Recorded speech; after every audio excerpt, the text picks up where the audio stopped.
Moana Kaohanui et bienvenue dans Manava, votre émission en infoservice. 3 millions de dollars, c'est la somme qu'a remporté Bouga, un adolescent de 16 ans après avoir remporté un tournoi de Fortnite. Et oui, si certains voient le e-sport ou les jeux vidéo comme une perte de temps, il n'en est rien.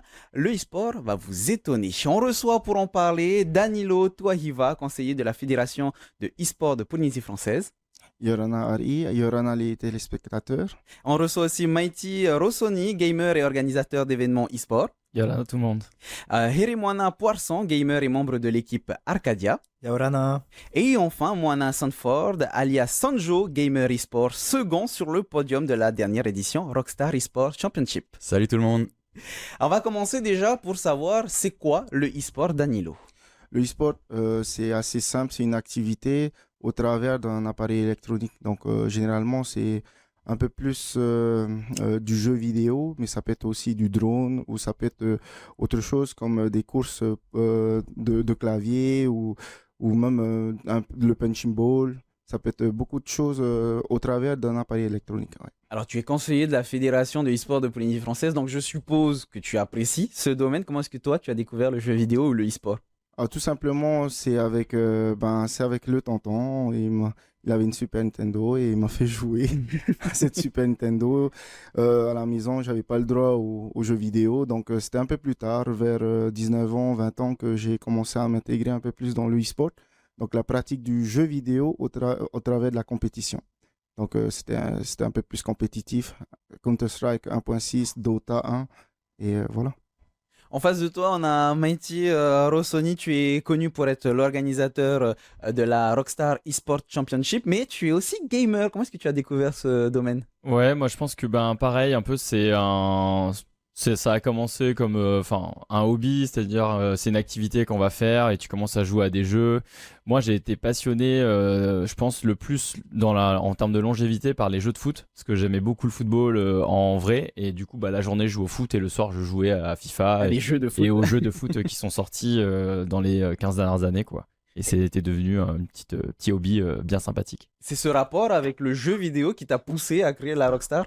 Oui, alors cette compétition, on l'a créée parce que voilà, une marque voulait vraiment se démarquer justement de sa compétition, des autres concurrents. Et en fait, on leur a proposé de partir sur ce mouvement qui, au final, fédère et rassemble beaucoup de gens, des jeunes et des moins jeunes, puisque le marché du jeu vidéo, en fait, ça va aller de 5 à 7 ans à 57 ans, 60 ans. Enfin, franchement, c'est assez impressionnant la longévité qu'on peut avoir sur l'univers du jeu vidéo. On en reparlera un peu plus en détail tout au long de cette émission, mais cet événement n'aurait pas lieu sans les petites mains de l'organisation, à savoir Herimoana, tu en fais un petit peu partie.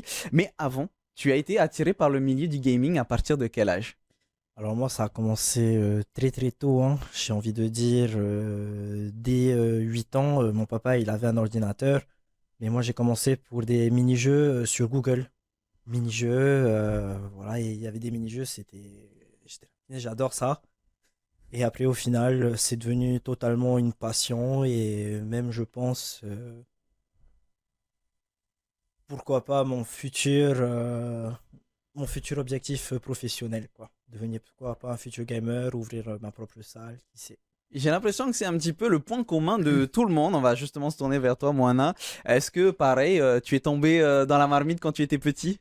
Oui, alors moi, je suis tombé dedans, j'avais 10 ans, et dans les salles d'arcade. En 1992, je suis tombé amoureux du jeu Street Fighter 2, qui venait de débarquer, et je regardais les grands jouer, et ça m'a tout de suite intéressé, l'idée de compétition, un contre un, opposer ton esprit à celui de l'autre.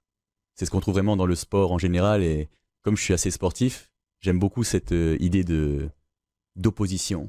C'est ce qui t'a poussé à t'inscrire l'année dernière à la Rockstar?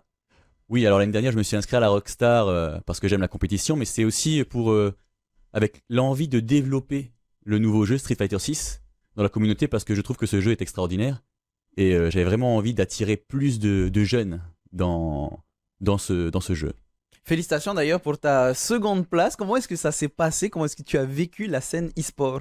Alors c'était vraiment exceptionnel, hein. Ce soir-là, il y avait du monde dans les jardins de la présidence et il y avait vraiment une ambiance de fou, une communication entre nous et le public. C'était vraiment de bons souvenirs. C'est encore très très frais dans ma tête, même si ça fait 1 an. Et j'ai hâte de remettre le couvert cette année, quoi. Danilo, on le voit, de plus en plus d'événements voient le jour. La Rockstar, pour l'instant, c'est le plus grand événement e-sport ici en Polynésie française, mais au sein de la ESPF, puisque tu es président aussi d'une association d'e-sport, vous faites aussi des petites compétitions. Quel est le but derrière ces événements? Les compétitions, c'est poursuivre un peu les objectifs e-sport. Donc, c'est mettre à disposition un cadre pour pouvoir faire affronter en fait les différents compétiteurs de la Polynésie française. Nous avons organisé 3 événements l'année dernière. C'était sur Call of Duty Mobile. Nous avons participé à 4 autres événements. Donc, ceux de Arcadia avec la Rockstar et ce sont des petites compétitions hein, avec des sponsors et tout. Sinon, nous avons aussi des événements hebdomadaires. Par exemple, pour Call of Duty Mobile, tu as des parties hebdomadaires. Tu peux les avoir le lundi, mardi jusqu'à vendredi. Hein, ça dépend de l'agenda hein, des organisateurs pour donner une opportunité de travailler les capacités et compétences dans le jeu. Et ça se fait régulièrement. Donc, nous, les petits, alors pour revenir à la question, les petits tournois sont importants parce que c'est un peu comme les petites rencontres amicales du football ou du basketball. C'est un peu pour pouvoir donner des indicateurs de performance entre les équipes, entre les joueurs, que ce soit sur Street Fighter. Il y a eu une compétition il n'y a pas très longtemps. De petite envergure, mais ça a permis aux joueurs de se rencontrer. Voilà. Donc socialement, ça peut être aussi très bien. Et pourquoi pas créer aussi cet esprit de compétition? Ah oui, tout à fait. L'esprit de compétition, c'est un peu le nerf en fait du sport. Si t'as pas cet esprit de compétition, tu es un peu dans du jeu vidéo tout court. Dans le plaisir finalement. Voilà, dans le plaisir, dans le divertissement. Le e-sport, c'est vraiment autre chose. Tu peux marier divertissement et plaisir hein, avec le e-sport, mais e-sport, c'est vraiment de la compétition. Comme pour le football de compétition, c'est du jeu de balle. Hein, et t'as le football. Et le football, c'est compétitif. Voilà. On va aller sur Herimoana, pareil avec Arcadia. Vous organisez aussi assez régulièrement des petites compétitions. Ça permet de développer finalement le e-sport en Polynésie française, comme vient de le dire Danilo. Oui, totalement, parce que lorsqu'on organise des événements, parfois il n'y a pas forcément uniquement tous les joueurs, il y a parfois des spectateurs qui parfois se rendent compte qu'il y a une ambiance quand même assez incroyable. Parfois, quand tu entends crier parce que soit il y a une victoire ou soit parce qu'il y a des ratés, c'est des ambiances en fait que moi en tout cas personnellement j'ai du mal à ressentir ailleurs. Je pense que peut-être des spectateurs peuvent s'identifier à travers ça, en particulier peut-être des jeunes, parce qu'on est quand même sur une génération de jeunes où on va dire qui commence à être de plus en plus présente sur les jeux vidéo. Et du coup c'est pour ça qu'organiser ces événements, je pense que ça peut être très intéressant, surtout que ça rejoint le point de Danilo pour les rencontres amicales, le niveau des joueurs. Ça rejoint en même temps ce qu'a dit Moana pour l'esprit, opposer son esprit à l'autre. Et c'est toujours intéressant. Et qui sait, tu trouves ton rival, tu trouves d'autres passionnés. C'est toujours incroyable de partager ses passions avec quelqu'un qui comprend ce que tu ressens, quoi. Finalement, depuis le début de notre émission, si on enlève le mot e-sport et qu'on le remplace par n'importe quel sport, on a l'impression justement qu'on parle de sport dans la vraie vie. Meiti, est-ce que c'est le cas? Est-ce que le e-sport peut être considéré comme du sport à proprement parler? Bah oui, pour rejoindre ce qu'ont déjà dit mes collègues ici, en fait, ça partage les mêmes valeurs que le sport. C'est-à-dire qu'on a parlé de passion, de compétition, d'envie de gagner. Et en fait, c'est là où le simple jeu vidéo, le hobby, il est dépassé et remplacé par la compétition. C'est-à-dire que quand on a lancé la compétition Rockstar l'année dernière, plein de gens, plein de joueurs inscrits. L'année dernière, je pense qu'il y avait à la fin 150 inscrits pour les différents jeux. Se sont mis pendant 2 mois à faire que jouer. Moi, j'étais inscrit sur un jeu. J'avais plus de vie sociale. Le soir, c'était entraînement à 20h pour essayer de ne pas se faire démonter pendant la compétition, quoi. Ce qui n'a pas été le cas. Enfin, c'est quand même fait démonter. Mais c'était, voilà, ça devient un entraînement. Et tu vois, j'avais ma copine à la maison et elle me disait mais tu fais que jouer? Je fais non, je m'entraîne. Je dis je m'entraîne là, tu vois. Là, on essaye, on s'entraîne. On joue pas, on s'entraîne. Donc, il y a l'entraînement, il y a la compétition, il y a l'envie de gagner, il y a la compétitivité. Et en fait, ça en est devenu dans les 15 dernières années à l'international un métier. Alors c'est important quand même de faire un petit message de prévention, puisque rester tout le temps sur un écran, ce n'est pas non plus conseillé. Donc on peut mélanger le e-sport tout en faisant du sport dans la vraie vie. C'est ça, exactement. Du vrai sport la journée et du e-sport le soir pour une bonne santé. En restant sur le sport, Sanjo, toi tu es connu pour être très sportif. Déjà, comment est-ce que tu fais pour gérer entre le sport dans la vraie vie et le e-sport? Bon alors, comment faire pour gérer? Bah, c'est simple, tu te fixes des limites. Hein? Des objectifs? Voilà, donc le matin, je me lève très tôt, 4h30, 5h. Je commence avec un bon verre d'eau et je commence avec une séance de sport. Séance de sport physique du coup, poids de corps, je m'entraîne bien pendant 45 minutes. Petite douche, après c'est le travail. En fin de journée, histoire de décompresser, je m'entraîne. Ouais, on est loin de la dimension de je joue pour le plaisir. Exact. Ça fait plaisir, mais dans la journée, je réfléchis à des stratégies, des plans. Et ensuite, quand j'arrive à la maison, tiens, allez, je vais me mettre à m'entraîner un petit peu et j'essaie de mettre au point mon plan, voir comment faire pour y arriver. Après ça, c'est terminé, j'ai la danse au Tahiti le soir. Donc oui, je jongle beaucoup entre le sport personnel, physique, le sport intellectuel avec l'e-sport et la culture, la passion avec le Tahiti. C'est intéressant ce que tu viens de dire, du sport intellectuel, c'est-à-dire que c'est une autre forme de sport, mais ça reste du sport. Ah oui, oui. Je ne trouve pas autant de stimulation intellectuelle que dans le e-sport. C'est vraiment ce qui m'attire dedans. Parce qu'il faut prendre des micro-décisions très très vite. Ouais. Et ça procure beaucoup de plaisir en fait. Quand tu opposes ta stratégie à celle de l'autre, que tu vois que ça fonctionne, tu es content. Quand ça ne fonctionne pas, tu réadaptes tout de suite. Et c'est ce qu'on peut trouver aussi dans les autres sports, mais moins vite. Alors que le e-sport, ça va très très vite. Une partie, c'est 5 minutes, une rencontre. Donc il faut y aller. Et ça, j'aime beaucoup.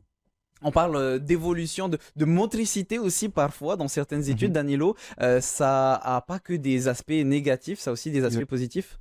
Donc c'est la répétition du geste. Donc de la main, des doigts. Bon, ça peut être ridicule pour certains sportifs, mais assurez-vous que pour certaines personnes ayant un handicap, ça a beaucoup de valeur aussi. Bon, pour une personne qui n'a Viens pas devant le d'handicap, micro, excuse-moi. pour une personne qui n'a pas d'handicap, ça peut être quelque chose aussi de très valorisant parce qu'en fait, le geste, il est tellement répété, il devient de plus en plus précis. C'est comme un pilote d'avion, donc ces gestes doivent être vraiment précis. Donc, c'est, on va dire, la motricité. Les personnes peuvent avoir une idée vraiment relative au niveau de la motricité, de est-ce que c'est vraiment du sport ou pas. Après, le dernier argument qu'il y aurait concernant la motricité, c'est concernant le cerveau, qui est notre muscle le plus important. Donc, une petite introduction en neurosciences pourrait vous dévoiler en fait tout ce que pourrait nous apporter le e-sport, parce que tous les jours, des entraînements réguliers ne peut avoir des apports que bénéfiques. Que positif. Voilà. Justement, pour structurer le e-sport en Polynésie française, il y a des associations, bien sûr, mais il y a aussi une fédération qui a ouvert, qui a vu le jour il y a peu de temps. Quel est le but de cette nouvelle fédération ? Alors, la Fédération d'e-sport de Polynésie française a pour objectif de réunir en fait les communautés. Si vous voulez, on est à peu près peut-être en Polynésie française 10% de la population étant des gamers ou des e-sporteurs, des e-sportifs. Le problème aujourd'hui, c'est que nous n'avons aucun encadrement. Et avoir une fédération, c'est déjà un premier pas pour commencer à fédérer les petites unités qui se sont déjà constituées comme les associations qui ont un rapport avec le e-sport. Donc ça peut être une association de jeux vidéo, de drones, ça peut avoir une association qui est dans le domaine en fait du e-sport comme Comic Fénois, etc. Ouais. Justement, je me tournais vers Meïti. L'ouverture de cette fédération, ça représente une opportunité pour la création de nouveaux événements. Là, je parle aux gamers, vraiment. Pour toi, tu penses que ça peut créer de nouvelles opportunités ? Je pense que oui, parce que du coup, la création d'une fédération, ça apporte de la légitimité au sport, à ce sport, donc à ce e-sport. Et ça ne peut qu'amener un regard nouveau des parties prenantes, que ce soit les politiques ou les établissements privés, à développer et du coup par l'intermédiaire de nouveaux joueurs, faire grandir la communauté, c'est faire grandir le pouvoir qu'elle a sur ce qu'elle peut réaliser. Justement, on en parle depuis le début de l'émission, on le cite à peine, mais parlons de la Rockstar, du coup, comment est-ce que ça s'est passé l'édition de l'année dernière? Alors l'édition de l'année dernière, ça s'est vraiment bien passé parce qu'on a eu très peu de temps pour s'organiser et tout mettre en place, puisque la décision de lancer ce projet s'est faite mi-septembre pour une finale début décembre. Donc on a dû recruter en octobre rapidement les joueurs et faire part de ce message. Donc on a beaucoup utilisé les associations existantes comme relais, puisque ce sont pour moi des moteurs de développement. Et au final, on a eu une finale qui a été super. Avec beaucoup d'ambiance, c'est allé crescendo et ça a fini du coup avec Sanjo en finale contre Viego. C'était génial parce que c'est aussi l'énergie que les gens apportent. Et Sanjo, il a apporté une super énergie en finale. Ils nous ont fait tous les deux un très très beau match et c'était vraiment vraiment vraiment extraordinaire. On a eu beaucoup de messages après l'événement de gens qui disaient mais ça s'est passé quand? Donc voilà, on n'a pas pu avec nos moyens toucher tout le monde et on espère, si je peux mettre un petit message, retrouver du monde. C'est un événement qui est gratuit, il y aura encore plus d'ambiance cette année puisque on a augmenté le nombre de jeux, donc c'est-à-dire qu'on a augmenté le nombre de finales. On a eu une très bonne idée de l'association AESPF avec qui on travaille sur l'organisation de faire un tournoi en live à un max 100 joueurs sur Call of Duty Mobile. Donc, c'est-à-dire qu'il y aura un tournoi qui va se faire en live et on devrait normalement, si la technologie nous le permet, organiser aussi la finale de League of Legends sur place. Donc 2 éléments nouveaux qui n'étaient pas là. Et important.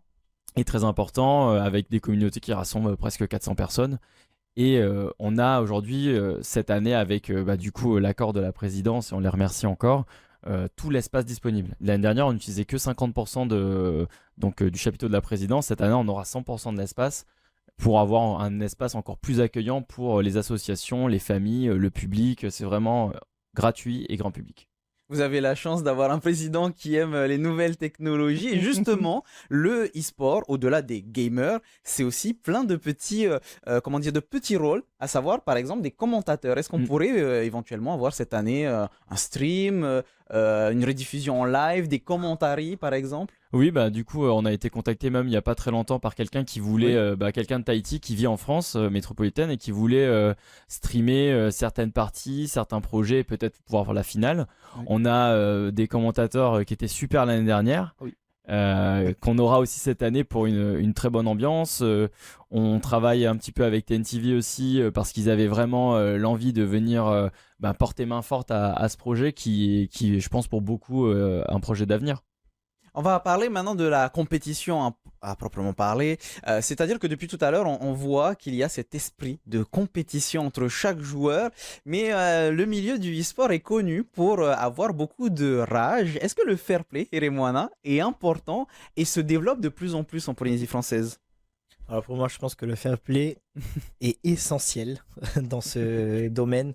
En fait, c'est ce qui permet pour moi d'apporter justement cette subtilité entre je sais pas réellement comment expliquer entre un compétiteur et on va dire, j'ai pas envie de dire un joueur lambda ou normal, mais c'est ce qui permet déjà de différencier en fait les états d'esprit, parce que c'est vrai que parfois les gens, quand ils ont déjà pu avoir des enfants qui criaient à cause des jeux parce qu'ils perdaient, et toutes ces mauvaises choses qui peuvent se passer, des fois ça peut donner une mauvaise image parce que le comportement parfois est pas mature. Voilà, n'est pas mature. Je vois justement que Danilo voulait réagir. Oui, c'est la preuve évidente qu'il nous manque de l'encadrement en fait. C'est un peu comme pour le football et le basketball. Si tu n'as pas d'encadrement pour le football et le basketball, tu peux avoir des bagarres sur les terrains de jeu. Et c'est pour ça que 2025 pour la fédération, c'est un objectif pour nous de poser les fondations de l'encadrement. Nous, pour l'association AESPF, c'est de pouvoir peut-être commencer à contacter et proposer des activités extrascolaires pour les collèges ou les écoles primaires. Pourquoi? C'est pour commencer à donner un certain encadrement à ces jeunes qui peut-être ont besoin d'avoir cet encadrement. On parlait d'un jeune qui criait, peut-être qu'il ne sait pas exprimer ses émotions, sa frustration d'une autre manière, et qu'il aurait peut-être besoin de coaching. Et nous, dans notre fédération, on a un vice-président qui est coach. dans ce domaine. Donc, ça pourrait être très utile. Et ça serait une des missions que l'on pourrait avoir et proposer des solutions pour pallier ce problème. Donc, la structuration de ce domaine, est-ce que tu penses, Meïti, que le e-sport pourrait devenir un levier de développement économique en Polynésie française? Bah, je pense que, en tout cas, c'est un marché quand même qui s'est développé de plus en plus à l'international. L'Asie, l'Europe, les États-Unis, je pense, font partie des trois grandes zones et régions où le développement il est incroyable. En Asie, il y a des stades entiers qui vont accueillir des finales avec 150 000 spectateurs, comme si on allait voir, je sais pas, un artiste hyper connu. En Europe et aux États-Unis, il y a des écoles qui se créent pour former des jeunes à devenir professionnels. Il y a un mercato des joueurs qui se fait quand il y a des équipes, du coup, ils passent d'une équipe à l'autre, ils deviennent coach. Ça devient comme le football finalement. Ça devient comme un sport. Où du coup, et ça le devient parce qu'il y a un investissement des marques privées, parce qu'il y a un soutien des partis publics, parce qu'il y a des communautés qui se développent et qui font acte de présence, entre guillemets. Quand on a Sanjo qui participe et qui vient et qui donne une belle énergie à la soirée, et tous les joueurs qui font ça, ça donne envie, ça fait rêver et ça fait grandir le mouvement. Et ça, c'est quelque chose qu'il faut qu'on pérennise pour qu'il y ait un développement qui se fasse. Et moi, je rêve de jeunes Polynésiens qui sont recrutés dans des équipes. Et c'est arrivé, hein. On en a certains qui sont allés faire... qui ont fait une carrière dans le e-sport, sur des jeux comme League of Legends. On a des Polynésiens et ça, c'est vraiment quelque chose qu'il faut pousser. Moi, mon rêve, c'est que les parents voient plus ça Comme une perte de temps. comme une perte de temps, parce qu'en fait, ils peuvent être doués. C'est comme avoir tes enfants doués dans n'importe quel domaine. S'il peut être excellent, être heureux, faire de sa passion son métier, faut pas se dire c'est juste un jeu. Maintenant, ça peut être un sport. Hirimwana? Alors, juste pour qu'on ait à peu près peut-être une idée, j'aimerais juste pour montrer quand même à quel point ça peut être très impactant, l'e-sport. L'année dernière, s'est déroulée il y avait la finale des Worlds du jeu qu'on est en train d'en parler en ce moment, League of Legends, qui est en même temps un jeu que propose la Rockstar eSport Championship. Je fais une petite parenthèse très rapidement pour ceux qui ne connaissent pas. League of Legends, c'est un petit peu le pionnier du e-sport, pour résumer très grossièrement. Je te laisse continuer. Il y avait plus de 60 millions de viewers sur cette finale l'année dernière. Plus de 60 millions. Donc si je dois reprendre tes propos et je me tourne vers Moana en tant que gamer, tu penses que ça peut être une opportunité professionnelle? Alors oui, effectivement, il y a l'opportunité professionnelle. Même si on est sur une petite île du Pacifique, l'opportunité est là. C'est certes un peu plus difficile, mais ça n'enlève pas tous les bienfaits du e-sport à mon sens, parce que ça entretient la vivacité de l'esprit. Tu n'es pas passif devant ton écran, contrairement à d'autres réseaux où tu es juste en train de scroller. Là, tu es actif, tu es entièrement dedans, tu travailles et c'est bon pour l'esprit. Tu te laisses pas dépérir. Après, effectivement, pour sortir. Bon, pour l'opportunité professionnelle, elle existe. Elle existe. Après, il faut que les acteurs locaux donnent aussi les moyens. Est-ce que toi, tu l'envisages? Alors, il fut un temps où j'envisageais. Quand j'avais 25 ans, maintenant j'en ai 42. Je jouais beaucoup plus que maintenant. Et on me disait souvent, il faudrait que tu partes à l'international, t'as le niveau. Et c'est vrai que je me débrouillais pas trop mal à l'époque. Maintenant, j'ai un peu levé le pied, j'ai d'autres priorités. Et je suis plus dans la passation du flambeau avec la jeunesse. J'ai envie que ça se développe parce qu'il y a vraiment un avenir. On parlait du football tout à l'heure. Le football, au début, les joueurs, même très très bons, ne gagnaient rien. Mais c'est grâce à la publicité, les différents sponsors qui font qu'ils ont été rémunérés. Et c'est ce qui se passe à l'heure actuelle pour le e-sport. C'est en train d'exploser depuis League of Legends, qui s'apparente beaucoup au basketball. C'est des matchs de 5 contre 5, où il y a de la communication dans l'équipe. Il y a de la stratégie. Il y a de la stratégie, il y a des plans, ils travaillent ensemble, ils discutent. C'est comme dans le sport. Et il y a les sponsors, comme dans le sport, et il y a l'argent, comme dans le sport. Donc Danilo, des perspectives d'évolution dans le domaine? Alors pour les compétiteurs de haut niveau comme Sanjo, nous, la fédération, on aimerait bien un peu avoir un encadrement juridique pour soutenir, comme pour le sport traditionnel, les athlètes de haut niveau.